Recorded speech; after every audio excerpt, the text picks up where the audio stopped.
Hello, welcome to our panel.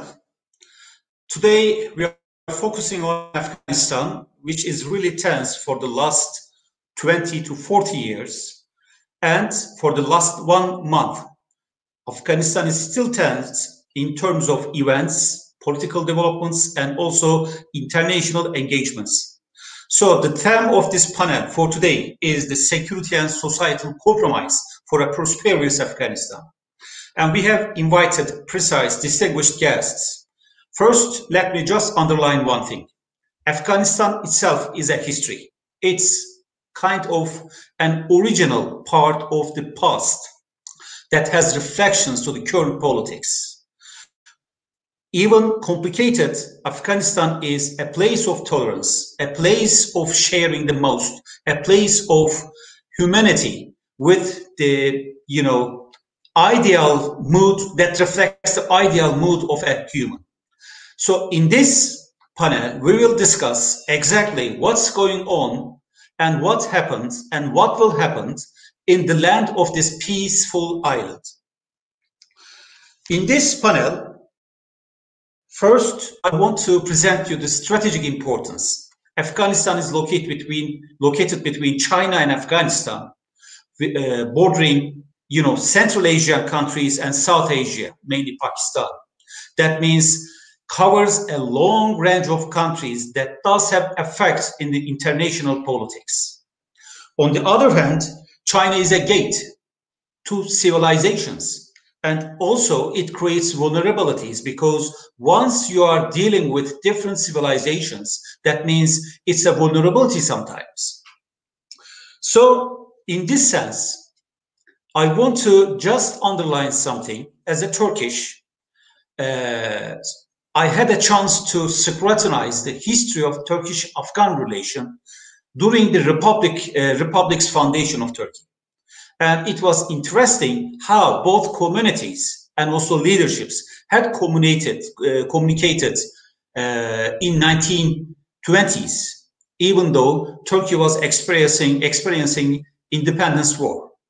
That means we, brothers of the Afghans, has to facilitate the ongoing peace efforts, social compromise in Afghanistan, and establish a kind of bridge for prosperity. So for this reason, we have invited distinguished guests, and I want to introduce them. First of all, we have invited Turkish ambassador to Kabul, Mr. Ambassador, His Excellency Oğuzhan Ertuğrul.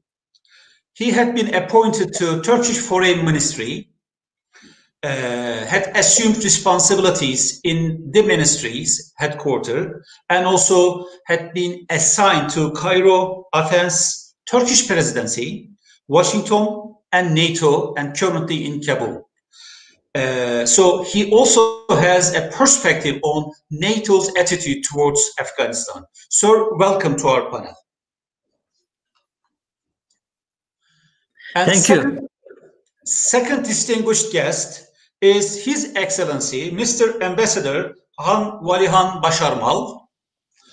He was the Deputy Chief of the Administrative Office of President and currently Ambassador to Turkmenistan of Afghanistan, and knows the insights of the Afghan administration towards the peace process and what's going on the ground. Sir, welcome to our panel. Thank you very much. Good afternoon. Thank you. And finally, we have Tanya Goudsouzian. She is an experienced journalist focused on Afghanistan for many years and had been in Afghanistan, established links over there, and she was working Radio Free Europe, El Mundo, Le Monde as participant, and also Al Jazeera English, and now currently in Charity World. So, Madam, welcome. Thank you. So I want to start a dialogue by asking a very general question to Ambassador Ertuğrul. Because he is in Kabul, observe what's going on in Kabul currently. And I know that very much involved in how to, facilitate this peace process. But I want you, sir, first tell, how do you see the current picture in Afghanistan? If you take, security, societal compromise, development, administrative capacity, there's a long years of efforts of the United States and NATO and also Afghan government. So how do you see the picture, the general picture in Afghanistan? The floor is yours. Thank you, Dr. Murat Aslan, and I would like to thank you as the moderator and SETA and those who have initiated this idea to host such an event on Afghanistan, which is going through a very critical, important milestone nowadays. First, how do I see the current picture? If I need to define it in one word, I can say uncertainty, frankly speaking. Why? First, I would like to start from the peace process. After a long effort, after a long time, the peace process has started on September 12th in Doha. Whereas yet the delegations in Doha, both the Republican team and the Taliban team, are yet to agree on code of conduct and rules of procedure only. This alone is just another indication that the peace process will be long, complex, and a bumpy road. So there will be a lot of hurdles on the road to peace, hopefully. And this process will take quite some time, in my opinion, to yield a successful result, a successful conclusion. The second aspect that I would like to highlight is the level of violence, frankly speaking. The level of violence has spiked quite a lot in recent months. To such a level that there is a general concern now on the international community that this level of violence could threaten the peace process itself. So we expect, we as Turkey and the international community's general expectation is that this level of violence is reduced considerably. And there are efforts in that sense as well. Another point that I would like to highlight regarding the peace process is that if the peace is to be sustainable, long-lasting, it has to be all-inclusive. The Republican team, for the moment, which is conducting the negotiations, do not include some of the political circles here in Kabul. And I see it as a potential risk for the future, indeed. I think when the High Council for National Reconciliation is fully operational, they will in one way or another include all political segments here in Kabul in the process. Regarding the uncertainties in Kabul, the presidential election was held last year in October.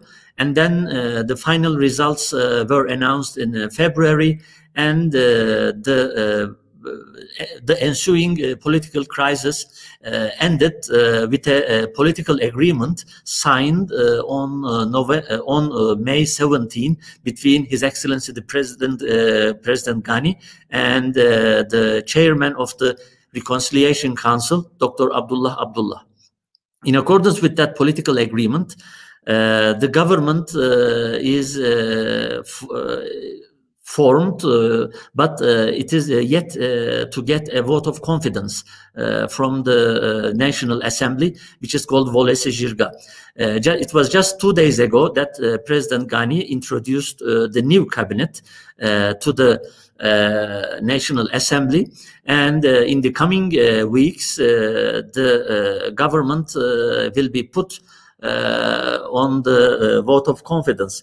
As we all know, there will be a pledging conference in Geneva on 23rd and 24th of November. I hope the new and the international communities in general, the expectation is that hopefully the new cabinet can get the vote of confidence before the conference in Geneva, but we will all wait and see. The second uncertainty still pending in Kabul is the formation of the High Council for National Reconciliation, which stems from the political agreement signed between Dr. Abdullah and President Ghani. So the council is yet to become fully operational.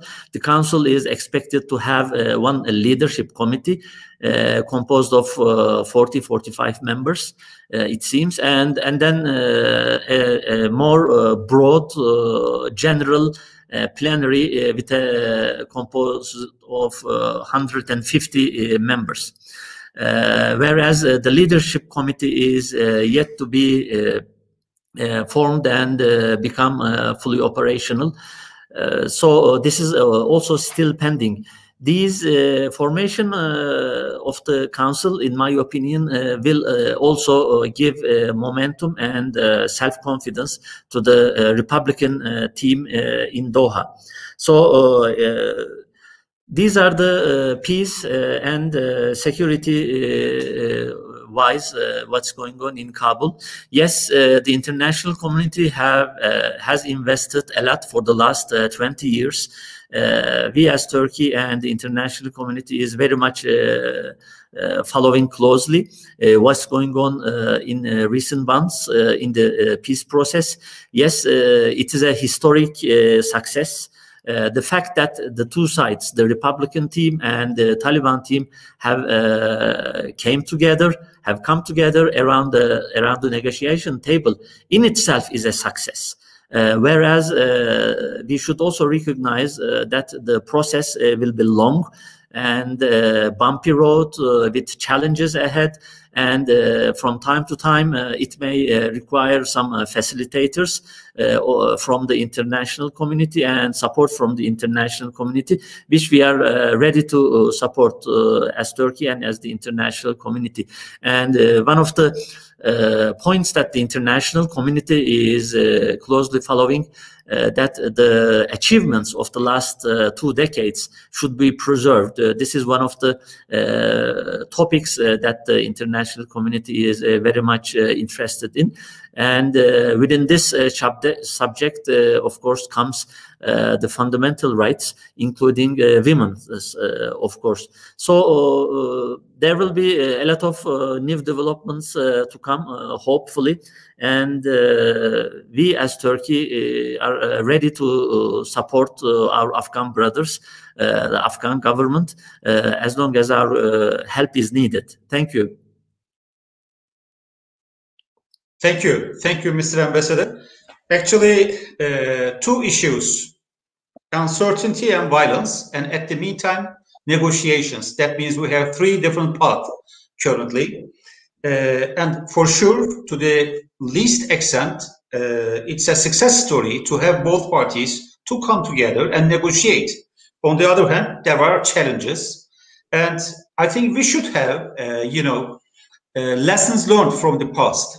So I want to direct the second question within this framework to Ambassador, His Excellency Wali Basharmat. It's about, the rights and wrongs of the past, because Afghanistan has experienced really harsh periods, Soviet invasion and internal conflict, and later than the US intervention, and afterwards a great conflict again, but the parties of this conflict had changed. At the meantime, we have people suffering from the basic services in some parts, and also they are under heavy pressure of, opposing elements, opposing factions. So if you just evaluate the last 20 years, for instance, what are the rights, what are the wrongs, just to extract lessons learned for the coming term, sir? So, first of all, please allow me to extend my sincere thanking to all of you for making this event. and a very serious discussions on the long-term stability of Afghanistan. The question is this, that what would be the role of Afghanistan while involving the international stakeholders, which goes to the 7-point peace plan of His Excellency President Ghani. I think when we come to the state building and nation building in the history, then building nations as well as particularly those nations, they have just come up from the 40 years devastation, unfortunately the victim to the proxy policies and utilize as a buffer state for last 40 years, particularly after Cold War, during Cold War. So I think it is my understanding that paving way to a sustainable peace in Afghanistan just in upcoming few months is not possible.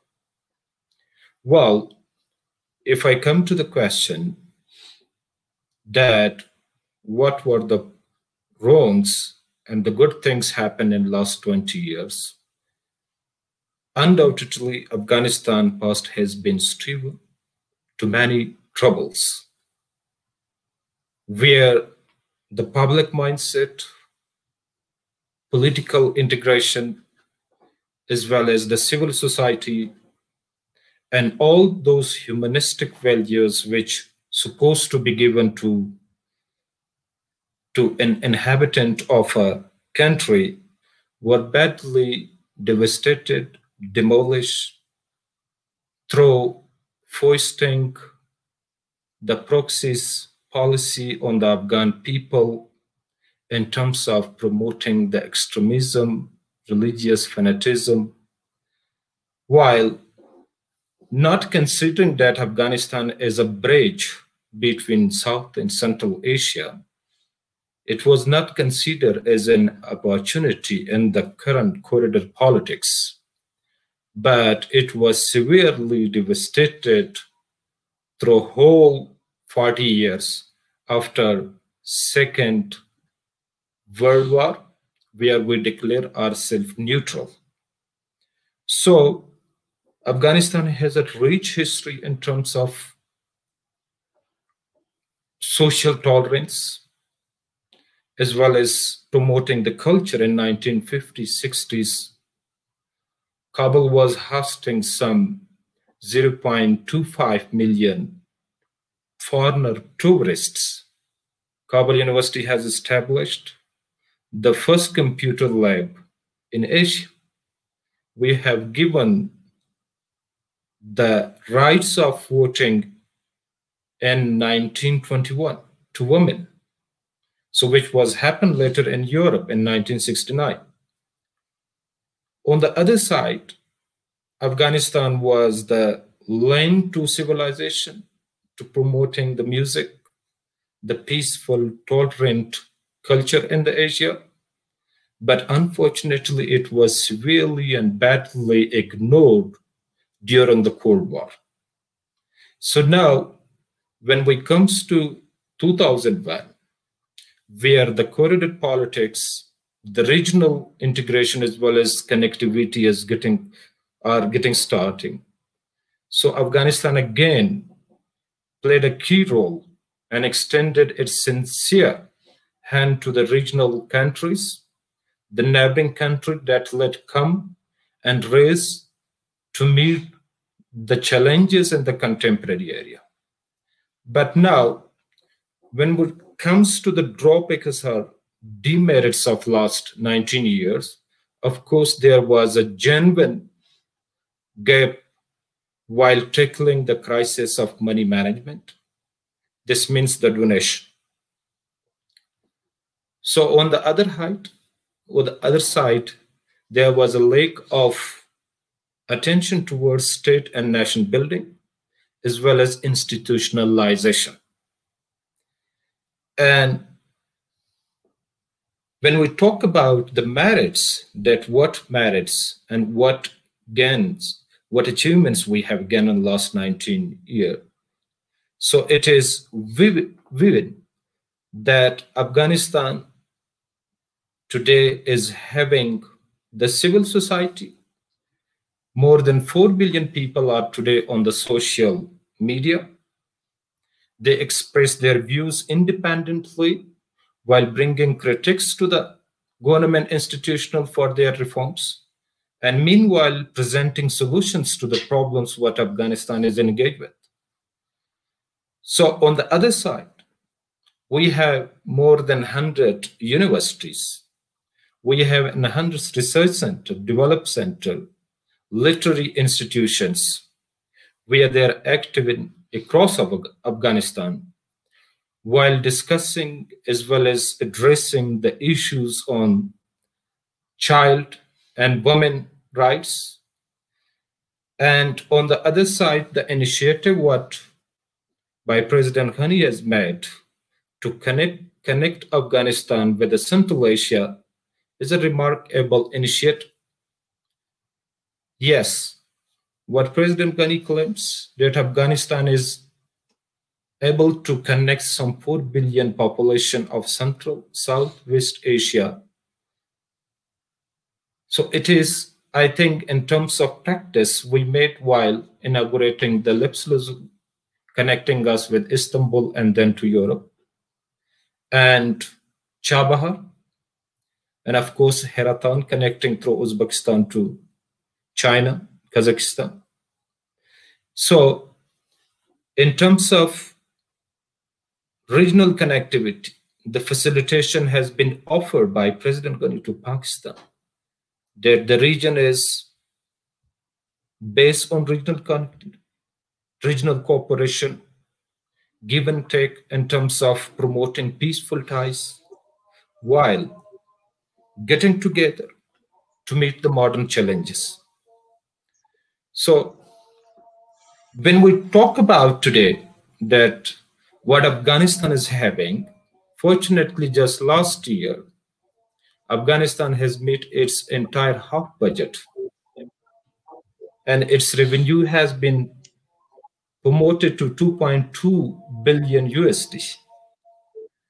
So on the other side, the vision what President Ghani is having for Afghanistan, that to transfer Afghanistan from projects to program, from programs to investment, and then self-sufficiency, which is the solution to the problems of Afghanistan.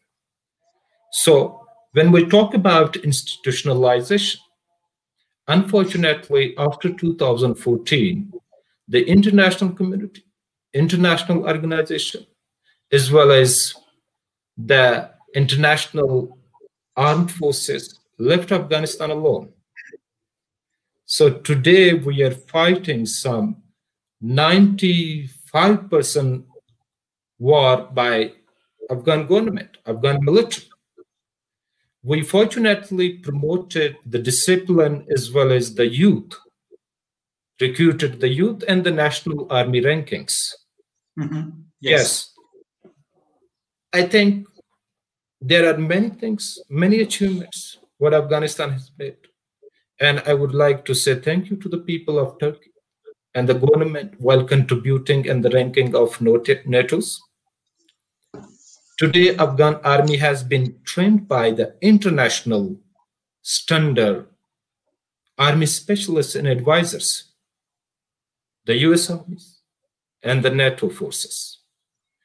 On the other side, when we talk about that, is it possible that the 40 years war victim devastated country should gain all the standards what the civilized country or the first world is having? So I think it is out of understanding that when we say that Afghanistan should come with the complete stability. No, His Excellency, President Ghani has presented a 7-point peace plan for the stability, not for the security, for the long-term stability. So 2 approaches were given. The first approach was top-down negotiations, and the second approach was bottom-up stability. In the top-down negotiations, President Ghani has presented that it is important that to get involved in negotiation with the US and NATO forces, with the Taliban and Pakistan. And of course, consensus building with the regional and international partner was the priority of this plan. Discussion with the neighbors, region and Islamic world, as well as with the West and international organization, was the part of top-down negotiations. So fortunately, we are engaged in this area. And the plan was just 1 year back presented in October last year. Whereas the questions of bottom-up stability, which is a long-term stability, what we consider that what would be the future of Afghanistan up to 2030. So when there was a war in the last 20 years, many blunders were made in terms of at national level. We need to now come with solutions to this, what the threat was made to the national integration. So bottom-up stability is the part. For example, strengthen national institutions at local level, as well as addressing the grievances, the concerns of the people of Afghanistan at local level. Then going to the immediate steps, and where we made great acceleration and achievement, organizing a mini Jarga. Okay.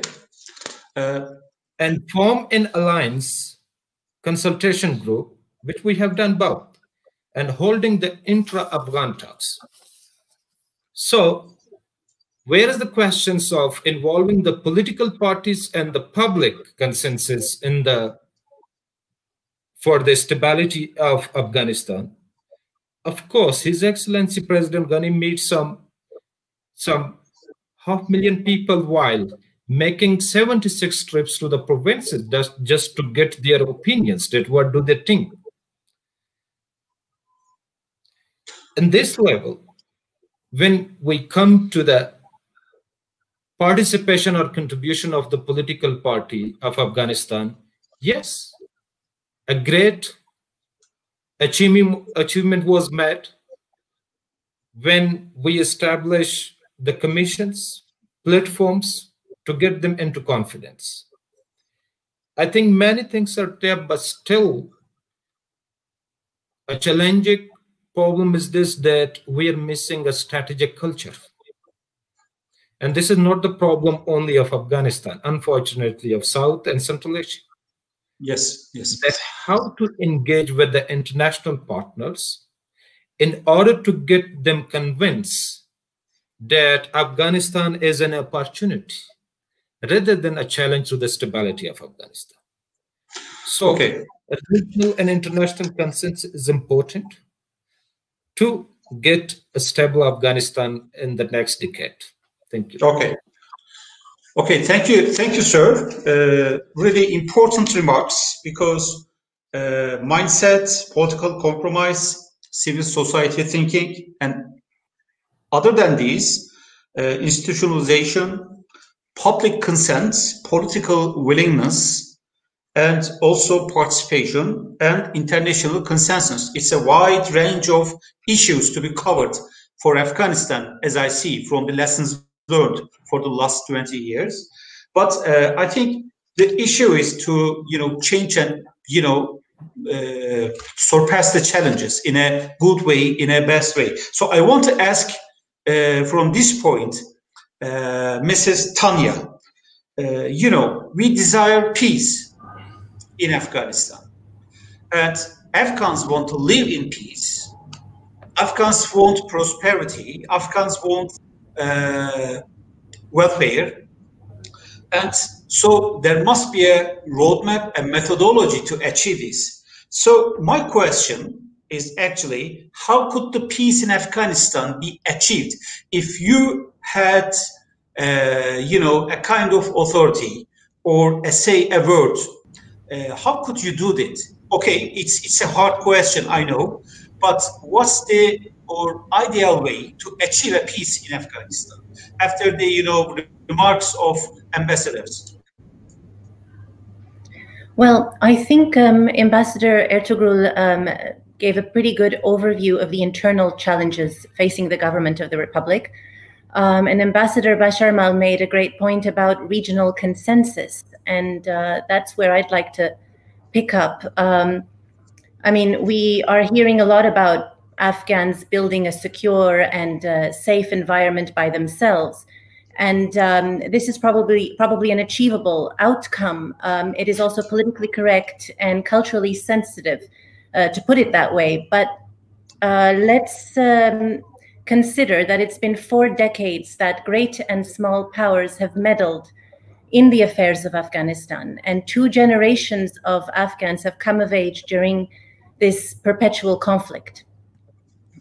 Peace and stability will continue to elude Afghanistan so long as regional rivals continue to use Afghanistan as a proxy battlefield. For example, Pakistan's strategic depth theory, many have argued this theory is outdated in the age of nuclear weapons, but it continues to shape Pakistan's policy towards India, and Afghanistan pays the price. Iran claims it has a stake because of the US presence and also to check Saudi influence. China is eyeing Afghanistan to secure its large economic investment in Pakistan. It also sees an opportunity to expand its own influence through the Belt and Road Initiative. Putin's Russia feels entitled to once again become a player. The US can't decide what it wants, to maintain a strategic relationship with Kabul or merely to prevent the return to a terrorist sanctuary. So how can Afghans achieve peace given the great game that is again being played by foreign powers? In truth, external interference has been part of Afghanistan for decades. It figured in the early 1990s in the speeches of the assassinated President Najibullah, whose government was described as Soviet-backed. His assassins, the Taliban, were backed by Pakistan. The Northern Alliance opposition fighters who resisted the Taliban from 1996 to 2001 were primarily backed by India, Russia, Iran, and Tajikistan. And as far back as 1998, the Northern Alliance had warned the Americans and the international community of the strong ties between the Taliban and Al-Qaeda. At the time, the Americans were not inclined to support the resistance against the Taliban. 9/11 changed all that. Today, history seems to be repeating itself. The government of Afghanistan has consistently warned the Americans and the international community of enduring ties between the Taliban, Al-Qaeda, and a new crop of armed groups operating in the country. A senior UN official on the 16th of October warned that Al-Qaeda leader Ayman al-Zawahiri has maintained close ties with the Taliban, despite the Taliban's assurance to the US that it would cut ties with the group. He also reported that senior figures remain in Afghanistan along with hundreds of armed groups, and that the Taliban was consulting with Al-Qaeda during the negotiations with the US. As for India and Pakistan, Afghanistan is walking a tightrope, balancing its ties between arch rivals to prevent their enmity from affecting the precarious peace process. Last week, Dr. Abdullah flew to Islamabad and Delhi to seek assurances of their support for the peace talks. India has enjoyed warm relations with the post-Taliban Afghan governments, while Pakistan's relations have been frosty. Dr. Abdullah has been a harsh critic of Pakistan in the past and it has accused the country of sponsoring the Afghan Taliban against Afghan forces and the Americans. But Dr. Abdullah was warmly received in Pakistan, even though there's little to suggest that Pakistan is ready to shift its policy. Now, while the peace process has been brokered by what some have said non-neutral parties, the challenge for Dr. Abdullah and other Afghan politicians is to underscore and safeguard the sovereignty of Afghanistan and to ensure that Afghan soil is not used by neighbors to settle scores against other neighbors. Kabul must ensure that a peace deal with the Taliban will not jeopardize relations with other countries. Ensuring that Afghanistan is no longer a haven for radical armed groups is not in the interest of Afghanistan alone. The status quo threatens the security of the entire region and therefore requires a collective approach and commitment. So I come back to what Ambassador Basharmat said, the need for a regional and international consensus.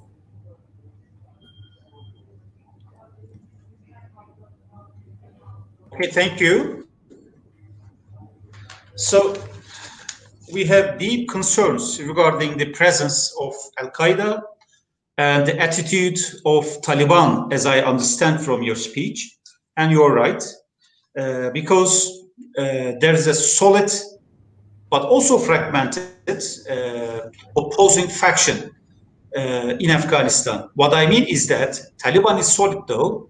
They have some sub-factions, and also Al-Qaeda has always been introducing a face, either by providing support or encouraging.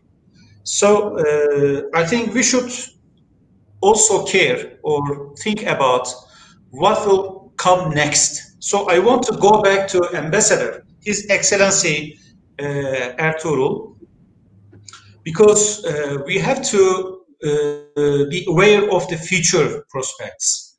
Okay, the picture is clear. There's an ongoing struggle in Afghanistan. In terms of politics, there are some, competitions in Afghan leadership, and that's normal, maybe a requirement of a democracy. And at the meantime, we have a people with expectations. So how do you see the coming term? Maybe you can divide it in short term, medium term, or long term, doesn't matter though. How do you see the coming term under the cloud of all these developments and picture? Thank you. Thank you. I also thank the other panelists, which both of them have underlined really good, great points. Frankly speaking, I am cautiously optimistic about the future. First, the peace process, it will be a long one, as we all know, and it is full of challenges. There will be really critical issues will be on the agenda of the peace process, like the structure of the state, the foreign policy of a post-peace Afghanistan, and the fundamental rights and so on. So in order to achieve a sustainable, enduring peace, I see two prerequisites which the two previous panelists underlined indeed. One of them is that if peace is to be sustainable, long-lasting, it has to be all-inclusive, which Ambassador Basharmat rightly drove our attention. The peace has to meet all the demands and expectations and concerns of all segments of the Afghan society. In that sense, we place particular importance in the formation of the National Reconciliation Council, because all segments of the society will be represented there. So the social consensus or the national consensus will be reinforced through that council, or at least it is our expectation. Yes, there are challenges in reaching to that political consensus here in Kabul. Frankly speaking, the lack of political unity here in Kabul is the biggest challenge as far as I see. And once the government takes a vote of confidence, fully becomes the National Council, becomes fully operational, all these challenges could be easier to deal with, frankly speaking, because as long as these domestic political challenges continue here in Kabul, it will be really difficult for the Republican team in Doha to defend the achievements of the last 2 decades. And the peace process, let me underline that, no need to say, indeed, it should be Afghan-led and Afghan-owned. We as Turkey believe that the third parties should not impose their priorities or their agendas in the process. So, yes, it will be a slow process. I also agree with the other panelists that a quick result is not realistic. We should not expect the two sides to reach a compromise in a short period of time, in a couple of months, let's say, because the problems or the agenda items that they will address has a historical background from many decades. And the second prerequisites for a sustainable, enduring peace is regional consensus, which Ms. Tanya rightly underlined. If peace is to be sustainable, it has to have regional backing, regional consensus. In the absence of a regional consensus, you can still bring peace to Afghanistan, in my opinion. But I'm not sure whether it will be enduring, whether it will be long-lasting. So what I see for the moment is that, yes, the peace process has started in Doha. It is a historic opportunity, but a regional process is missing, as far as I see. Through that regional process, I think a regional consensus could be generated. It will not be easy.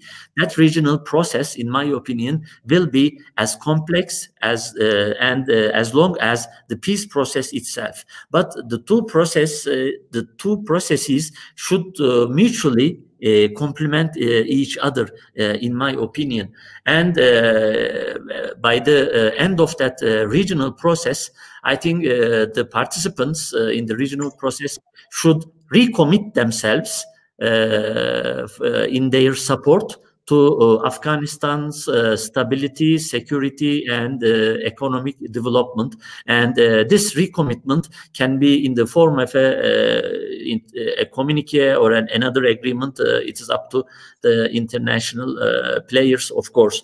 Whereas I would like to highlight that in this sense, in particular, in generating the regional support, regional consensus for peace in Afghanistan, Turkey can and is playing a role in this sense. There is a proliferation of initiatives, frankly speaking, to generate this regional support that we are witnessing in recent months. But we as Turkey strongly believe that the best or most suitable platform to build, to generate this regional consensus is the Heart of Asia, Istanbul process, which Turkey and Afghanistan together led, initiated this process in 2011. And this process brings together all the relevant stakeholders regarding Afghanistan. So the process is flexible enough, strong enough to create such a regional dynamics, to create a regional momentum, which will end up with such a regional consensus, in my opinion. And as my minister highlighted at the inauguration session of the first round of talks in Doha, Turkey is ready to support the peace process, including hosting and facilitating one round of the negotiations. Regarding the future, I might also mention about the presence of the international community. I think regardless of the withdrawal of our US allies, the requirement for the Afghan security forces will continue to be trained, advised, and assists. So I think the international community, including Turkey, of course, will continue to train, advise, assist Afghan security forces. But this issue, we all know, it has to be decided in Brussels by NATO allies and NATO's partners. I think that decision would be taken in the upcoming months. Thank you. Thank you, sir. You know, I agree with you in terms of optimism, but with a cautious stance, because there are really challenges for that. And inclusive and, you know, embracing all segments of society, it's a must. That's what I agree. And for the regional consensus, I think it's becoming more and more important and significant, especially if you observe the current sentiments of U.S. presidential candidates, because they are talking about to step back from Afghan theater, mainly Trump.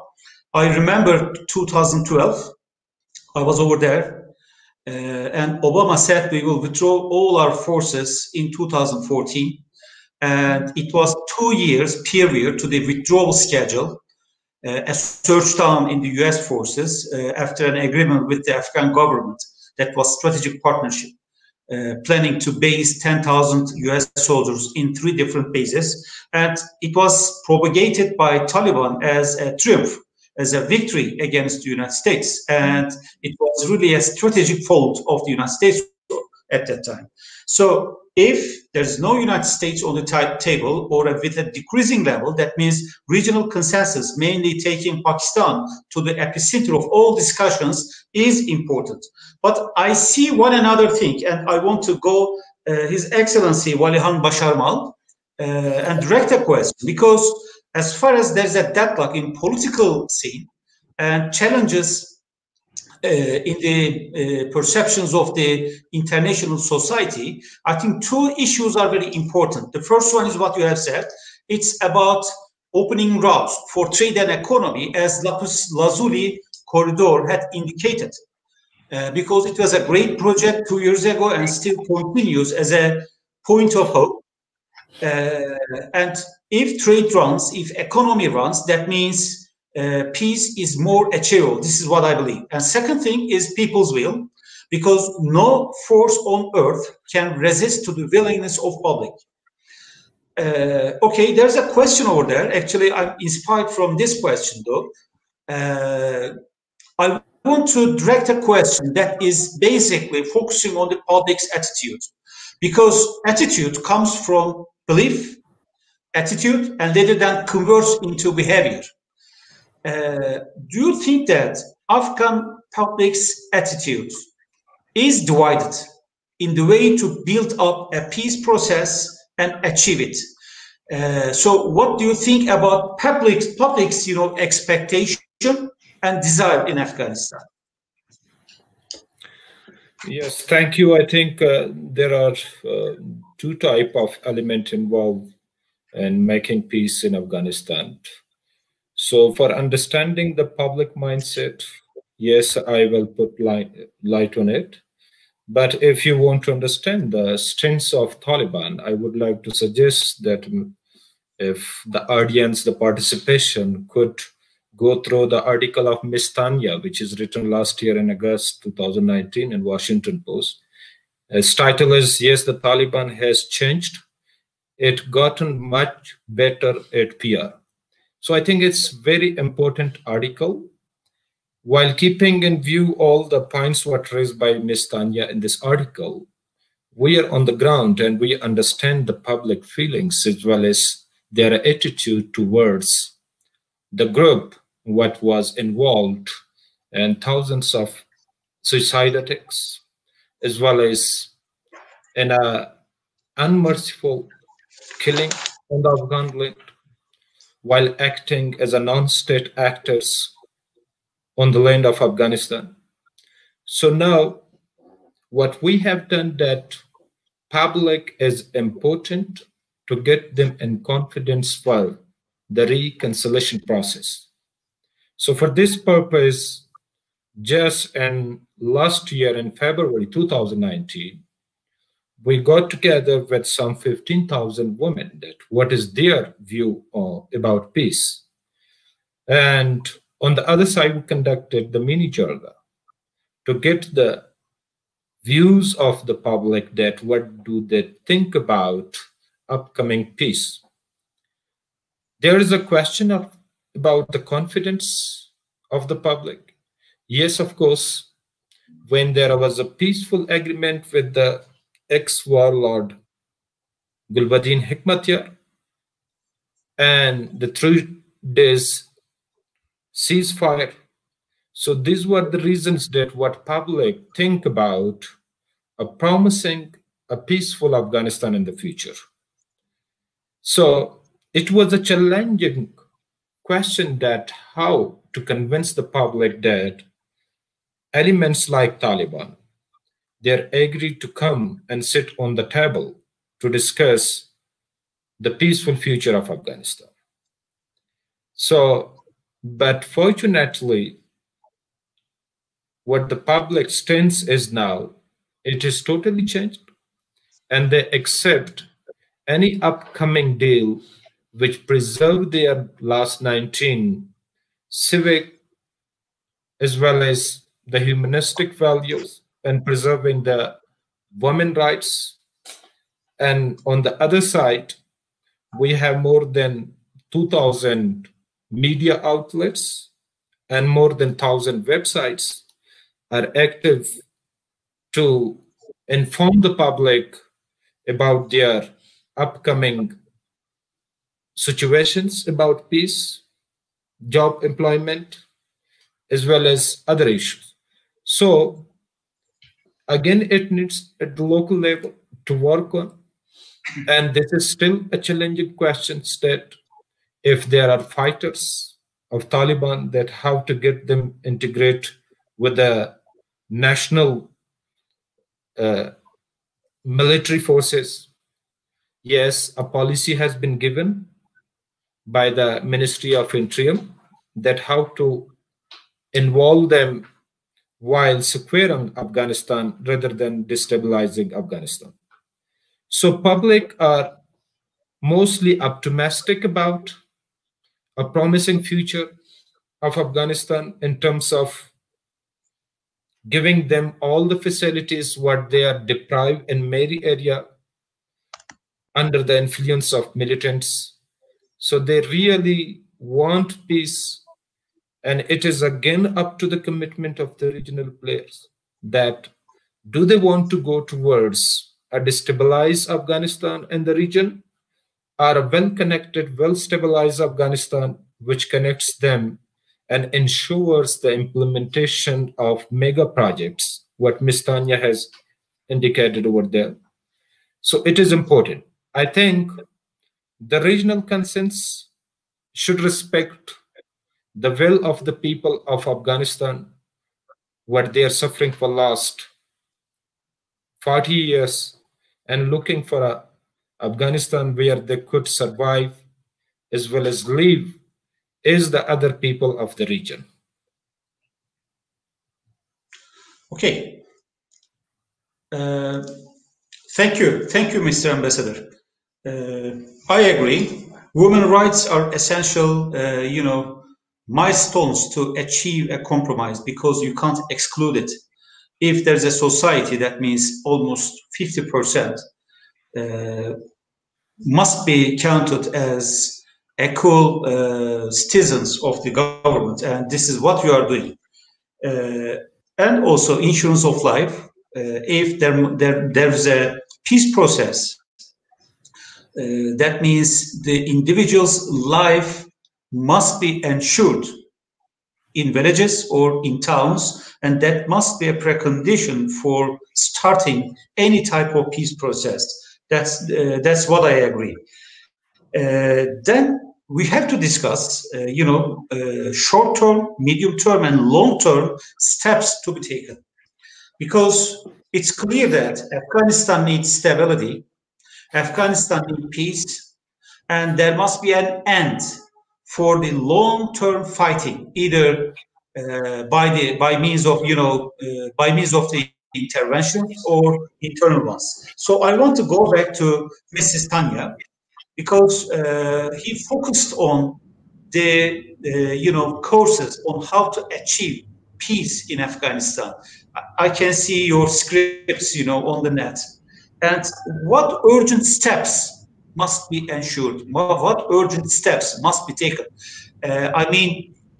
Okay, that's for sure. There must be a confidence building. That's reality. On the other hand, there must be something that needs to be done immediately to facilitate the further steps. So what are these for you?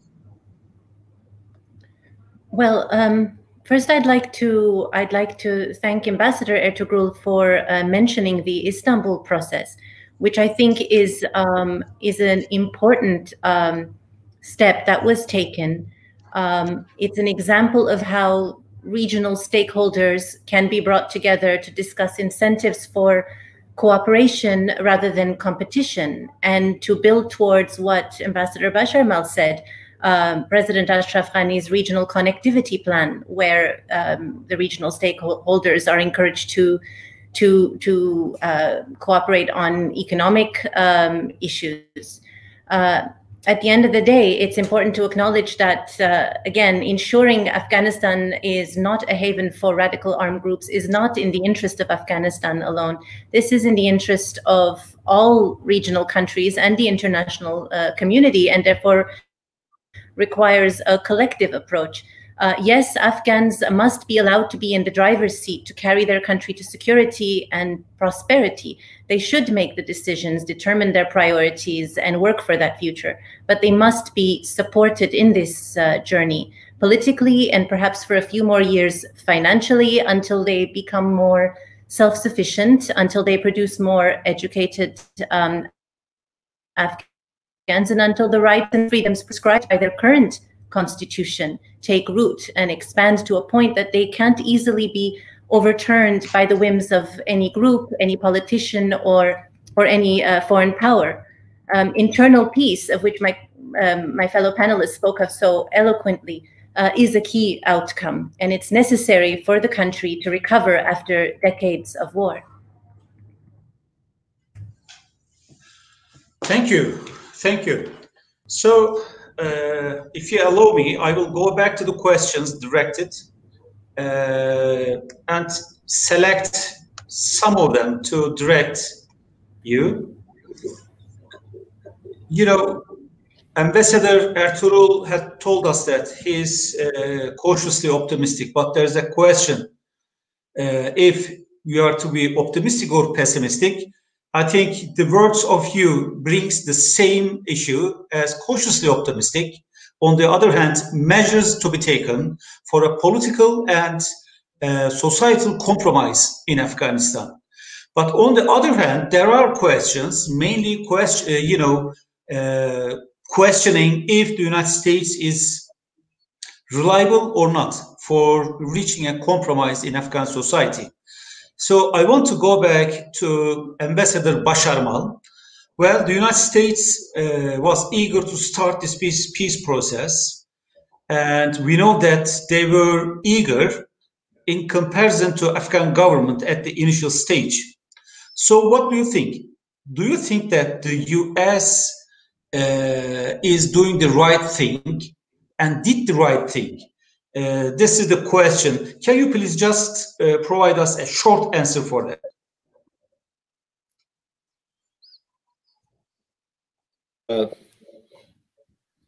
For understanding the relation of the USA and the Afghan government, it's important to go back to the President Trump's Afghanistan and South Asia policy strategy.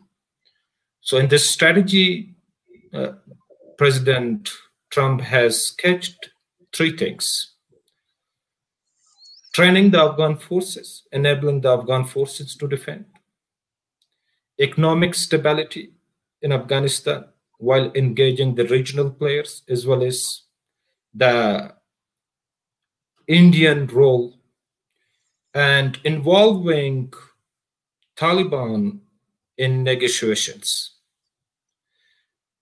So we do have BSF bilateral security agreement with the USA.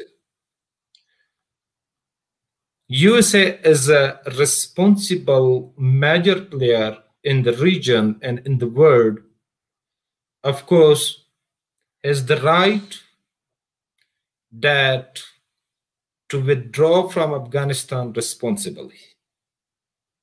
So there's too much difference between 1992 and 2020. Here is the question of the strategic existence of our major partners, as well as the region is getting changed. The outdated infrastructure of Asia has to be replaced with the modern infrastructure. So regional players, in terms of their moral responsibility to the Afghan peace process, see towards the attitude of the USA. And we do believe that USA plays a very positive role in making the peace process successful. We have consecutive and regular communications with our partner, with policymakers of Trump administration, and the responsible entities they are dealing with the matters of Afghanistan. So I do believe that USA is very responsible to the upcoming situations of Afghanistan. And we have very good culture of communications on dealing the Trump, especially in peace process. So I believe that our international partners and the major regional partner are committed to preserving the last 19 years values, especially securing the republic. So this is the only solution. If it is not happening, I don't think so that the region has a bright future in terms of regional connectivity. Thank you, sir. And next question, I think we should unite two questions for Ambassador Ertuğrul. The first one is about Turkey's role for compromising Taliban and Afghan government, although you have mentioned during your speech. And the other one is about international community. The question says, do you think that international community is really committed to bring peace to Afghanistan? That means it's a sense of mistrust towards international society. Well, we had witnessed international conferences on Afghanistan before, and still it will continue. What do you say? Can Turkey play a further role in facilitating these peace talks? And what about international society? Should we expect more with concrete proposals? Thank you. Yes, indeed, as I highlighted in my second remarks, we are ready to support the process, including hosting and facilitating the process itself. If there is a need for Turkey's contribution, Turkey's support to facilitate the two sides, the Republican team and the Taliban team, if the two sides agree on Turkey's support in hosting and facilitating the process, we are ready to lend our support. Whereas, in my opinion, it should be up to the two sides to decide on the facilitating role. That is why I highlighted no third countries, no other countries should impose themselves as facilitator or host of the next round of the talks. It should be up to the two sides, the Republican side and the Taliban side, to decide where to continue the next rounds of the talks and whom to invite in the room as a facilitator. Maybe one or two facilitators, it is again up to them. But if there is a demand from both sides, we are ready to support the process in that sense. Regarding the international community's intentions, yes, the international community is, I truly believe, and I can assure that international community is sincere in bringing peace to Afghanistan. A lot has been invested in Afghanistan in the last 20 years, as our brother Ambassador Basharmat underlined.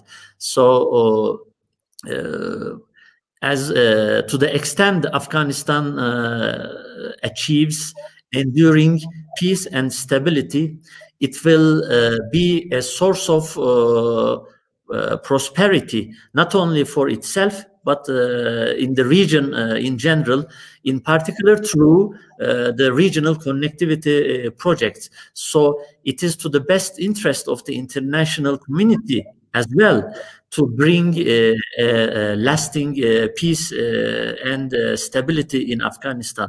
So the audience can be rest assured about the intent of the international community in that sense. Yes, but I also recognize the concern. It will not be easy to generate the regional support, the regional consensus for a peace. As Ms. Tanya underlined, there are different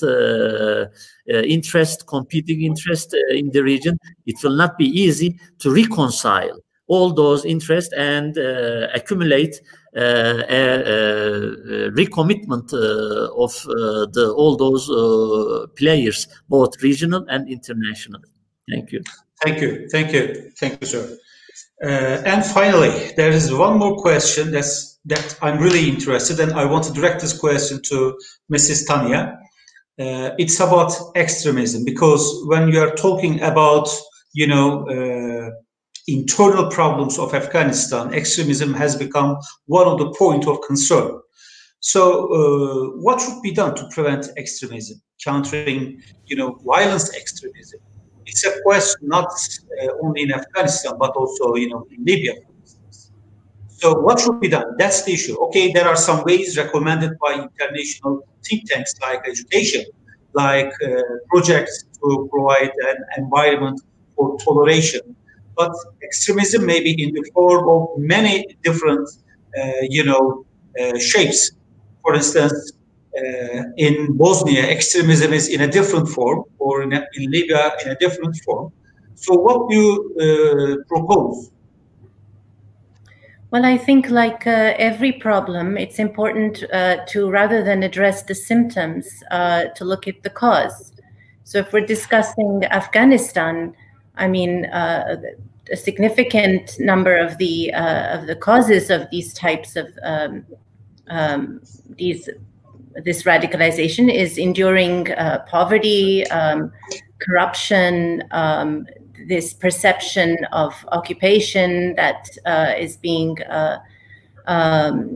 very much being disseminated by various media, through social media, as one of the panelists brought up. I mean, today Afghanistan has a very different landscape.